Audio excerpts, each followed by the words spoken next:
இங்க ஒரு பொண்ணு ஹாஸ்பிட்டல்ல கண் முழிக்கிறப்ப அவ கண் பார்வை பாவரட்டா போயிருச்சுன்னு சொல்றாங்க.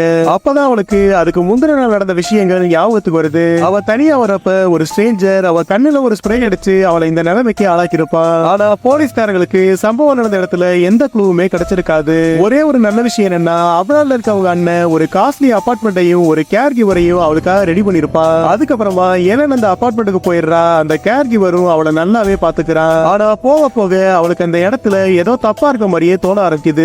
ஏன்னா அந்த அபார்ட்மெண்ட்ல ஒரு விண்டோ திறந்தா நல்லா காத்து வருது, ஆனா இன்னொரு விண்டோல எந்த அசைவுமே இருக்காது. அதே நேரத்துல ஒவ்வொரு நாளும் வெளியில இருக்க ஒரு காரோட அலாம் ஒரே டைம்ல அடிக்குது. இத பத்தி அந்த கேர் கிவர்ட்ட கேட்டா அவ ஓவர் திங்க் பண்றான்னு சொல்லி அவ சமாளிச்சிடுறான். அதுக்கப்புறமா ஒரு நாள் அவ பக்கத்து வீட்டுல இருந்து ஒரு பொண்ணோட சத்தம் கேட்க எலன் அவளுக்கு ஹெல்ப் பண்ணலான்னு போறா. அப்ப வெளியே வந்த அந்த பொண்ணோட ஹஸ்பண்ட் எலனோட கழுத்தை நெரிச்சு மிரட்டி அனுப்பிடுறா. உடனே அவ போலீஸ்க்கு கால் பண்றா. போலீஸ்காரங்க சிசிடிவில அந்த மாதிரி எதுவுமே ரெக்கார்ட் ஆகலன்னு சொல்லிடுறாங்க. அதுக்கப்புறமா தொடர்ச்சியா இதே மாதிரியான விஷயங்களாவே நடந்துகிட்டு இருக்க அவளுக்கு தான் பிரச்சனையா ஒண்ணு. அவ மாடியில இருந்து கீழே குச்சிடுறா. பார்த்தா அவ பக்கத்திலே தான் விழுறா. அவ விழுந்த இடத்துல ஒரே சவுண்ட் ப்ரூஃபிங் பேனல்ஸும் ஸ்பீக்கர்ஸுமா இருக்கு. அப்பதான் அவளுக்கு அந்த அபார்ட்மெண்ட்டே ஒரு செட்டப்னு புரியுது. ஆக்சுவலி அவ ஆரம்பத்துல பார்த்த டாக்டர்ல இருந்து இப்ப வரைக்கும் அவ பார்த்த எல்லாருமே ஒரே ஆளுதான். அவள் இந்த நிலைமைக்கு ஆளாக்குன அந்த சைக்கோ தான் இது எல்லாத்தையுமே பண்ணிட்டு இருப்பான்.